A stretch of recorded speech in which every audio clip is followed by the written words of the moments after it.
Welcome to my channel with a new video. আজকে আমরা যে বিষয়ে আলোচনা করব সেটি হচ্ছে ইংলিশ গ্রামারের একটি অত্যন্ত প্রয়োজনীয় বিষয়। সেটা হচ্ছে একটা সেন্টেন্সকে কী করে আমরা তৈরি করি।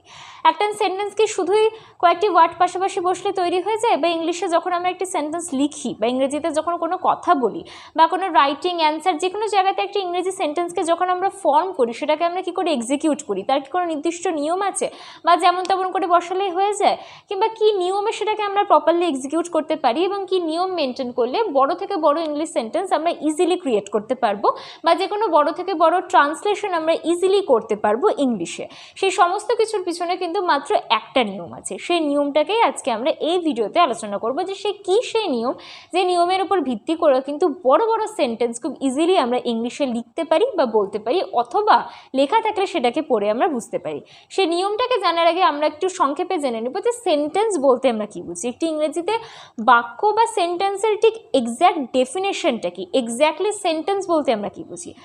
যখনই কয়েকটা শব্দ পাশাপাশি বসে তখন একটা সেন্টেন্স ক্রিয়েট হয়। একটা সেন্টেন্স তৈরি হওয়ার কিছু বেসিক কন্ডিশন রয়েছে। সেই কন্ডিশনগুলোর মধ্যে একটি হচ্ছে কয়েকটি শব্দকে পাশাপাশি বসতে হয়, বেশ কয়েকটি ওয়ার্ড পাশাপাশি বসে একটা সেন্টেন্স ক্রিয়েট হয়। এটা হচ্ছে প্রথম শর্ত।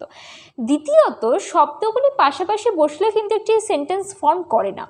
শব্দগুলি পাশাপাশি বসে অবশ্যই মিনিংফুল একটা সেন্স কিন্তু প্রোভাইড করতে হবে, তবেই কিন্তু সেটা একটা সেন্টেন্স হিসাবে কিন্তু কনসিডার আমি করতে পারি। যেমন আমি বলি যে আই ইট রাইস, আমি ভাত খাই, এটা একটা সেন্টেন্স। কিন্তু আমি যদি বলি আই ইট ব্রিক, আমি ইট খাই, এটা কিন্তু একটি সেন্টেন্স নয়। তাহলে সেন্টেন্সকে পাশাপাশি ওয়ার্ডকে বসালেই কিন্তু সেটি সেন্টেন্স হবে না, বাট অবশ্যই সেটাকে একটা মিনিংফুল মিনিং আমাকে প্রোভাইড করতে হবে, তবেই সেটি কিন্তু একটা সেন্টেন্স হিসেবে আমি গণ্য করব। এবার আমাকে জানতে হবে যে সেন্টেন্স আমি তৈরি করব কী করে। তার জন্য কিন্তু তিনটে এলিমেন্ট বা তিনটে মেটেরিয়াল লাগে। কি সেই তিনটে মেটেরিয়াল?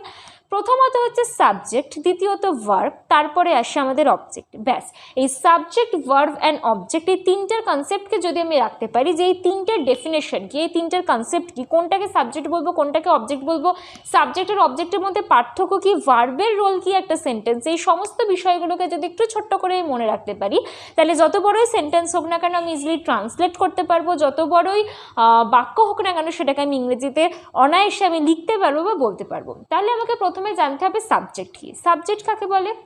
আমি সাবজেক্ট প্রেডিকেটের ভিডিওতে ডিসকাস করেছিলাম যে বাক্যতে যার সম্পর্কে কিছু বলা হয় তাকে আমরা সাবজেক্ট বলি। আরও ডিটেলসে যদি আমি আলোচনা করব মনে করি বা মনে রাখতে চাই, তাহলে আমি ধরতে পারি এই যে একটা formation subject, verb and then object. তাহলে ভার্ব প্রথমে আমি মাঝখানটায় অ্যাটাক করব। সাবজেক্টের হার্ট বা সাবজেক্টের হৃদয় হচ্ছে কিন্তু ভার্ব। একটা মানুষ যেরকম উইদাউট হার্ট সার্ভাইভ করে না, একটা সেন্টেন্সও কিন্তু উইদাউট ভার্ব সার্ভাইভ করতে পারে না। তাহলে সেন্টেন্সের হার্ট বা সেন্টেন্সের যে হৃৎপিণ্ড সে হচ্ছে ভার্ব। তাহলে ভার্ব কাকে বলে আমি আগে সেটা জানবো। ভার্ব বলতে বোঝায় কোনো কাজ করা।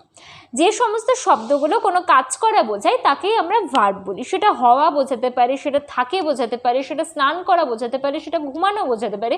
মোট কথা একটা ভার্ব ছাড়া কিন্তু একটা সেন্টেন্স কোনো রকমভাবে সার্ভাইভ করতে পারে না। তাই এই যে ভার্ব রয়েছে এটার কনসেপ্টটা আমি যখন পাচ্ছি যে কোনো কাজ করা বোঝাচ্ছে এমন শব্দই হচ্ছে আমার ভার্ব। এবার এই ভার্বটা হচ্ছে আমার মিডল পয়েন্ট। এই ভার্ব থেকে আমাকে একবার ডান দিকে যেতে হবে, এই ভার্ব থেকে আমাকে একবার বাম দিকে যেতে হবে। প্রথমে যদি আমি ভার্ব থেকে সাবজেক্টের দিকে মানে প্রথমের দিকে ডিরেকশনে যাই, তাহলে আমি কি দেখব? ভার্বের অ্যাঙ্গেলে আমার সাবজেক্ট কোনটা। ভার্বকে যদি আমি প্রশ্ন করি কে দিয়ে, তাহলে যদি আমি যে উত্তরটা পাবো সেইটা হচ্ছে আমার সাবজেক্ট। খুব সহজ দুটো কনসেপ্ট, জাস্ট দুটো কনসেপ্ট আমাকে মনে রাখতে হবে যে ভার্বকে যদি আমি প্রশ্ন করি কে দিয়ে, তাহলে তার সাপেক্ষে আমি যে উত্তরটা পাচ্ছি সেইটা হচ্ছে আমার সাবজেক্ট। আমি ভাত খাই, আই ইট রাইস, এখানে ইট হচ্ছে ভার্ব। এবারে ইটকে যদি আমি প্রশ্ন করি যে কে খায়, তাহলে আমি উত্তরে পাচ্ছি আই, তাহলে এই আইটা হচ্ছে সাবজেক্ট। এইটা গেল সাবজেক্টের কনসেপ্ট। এবার আমি আসবো অবজেক্ট। ভার্বকে যদি প্রশ্ন করি কি বা কাকে দিয়ে, তাহলে যে উত্তর আমি পাবো সেটা হচ্ছে আমার অবজেক্ট। তাহলে এটাই হচ্ছে আমার বেসিক কনসেপ্ট। কি বললাম? আমি যদি ভার্বকে প্রশ্ন করি কে দিয়ে, তাহলে আমি পাবো সাবজেক্ট। আমি যদি ভার্বকে প্রশ্ন করি কি বা কাকে দিয়ে, তাহলে যে উত্তর আমি পাবো তাকে আমি বলবো অবজেক্ট। আমি বললাম যে আমি ভাত খাই, আগের এক্সাম্পলটা যেটা আমি নিয়েছি যে আই ইট রাইস, তাহলে ইট হচ্ছে ভার্ব। এবারে ভার্বকে আমি প্রশ্ন করলাম আমি কি খাই, অ্যান্সারে আমি পাচ্ছি আমি ভাত খাই, তাহলে রাইস হচ্ছে আমার অবজেক্ট। আমি একটা বাক্য বললাম যে আমি তাকে একটি পেন দিয়েছি, I give him a pen, আমি তাকে একটি পেন দিয়েছি, I give him a pen, এখানে ভার্ব হচ্ছে আমার গিভ। তাহলে এবার এই গিভকে আমি প্রশ্ন করলাম কে দিয়েছে, আই, তাহলে আই হচ্ছে সাবজেক্ট। এই ভার্বকে আমি প্রশ্ন করলাম কি দিয়েছে, আ পেন, তাহলে পেন হচ্ছে আমার অবজেক্ট। ভার্বকে আমি আবার প্রশ্ন করলাম কাকে দিয়েছে, I give him a pen, him অর্থাৎ তাকে দিয়েছে, তাহলে এই তাকে বা হিম হচ্ছে অবজেক্ট। তাহলে আমি কি পেলাম, ভার্বকে যখন আমি প্রশ্ন করছি কে, তখন আমি উত্তর পাচ্ছি সাবজেক্ট। ভার্বকে প্রশ্ন করছি কি, যে উত্তরটা পাচ্ছি অবজেক্ট। ভার্বকে আমি প্রশ্ন করছি কাকে, যে উত্তরটা পাচ্ছি সেটা হচ্ছে অবজেক্ট। তাহলে এটাই হচ্ছে সাবজেক্ট অবজেক্টের বেসিক একটা কনসেপ্ট, সাবজেক্ট অবজেক্টের ডিফারেন্স এবং তার মধ্যে ভার্বের যে রোল বা ভার্বের যে ভূমিকা, এটাই হচ্ছে basic structure to form, to construct, to create a English sentence. আচ্ছা, এর পরবর্তীতে আমরা জেনে নেব অর্ডার, কি অর্ডারে এরা বসে।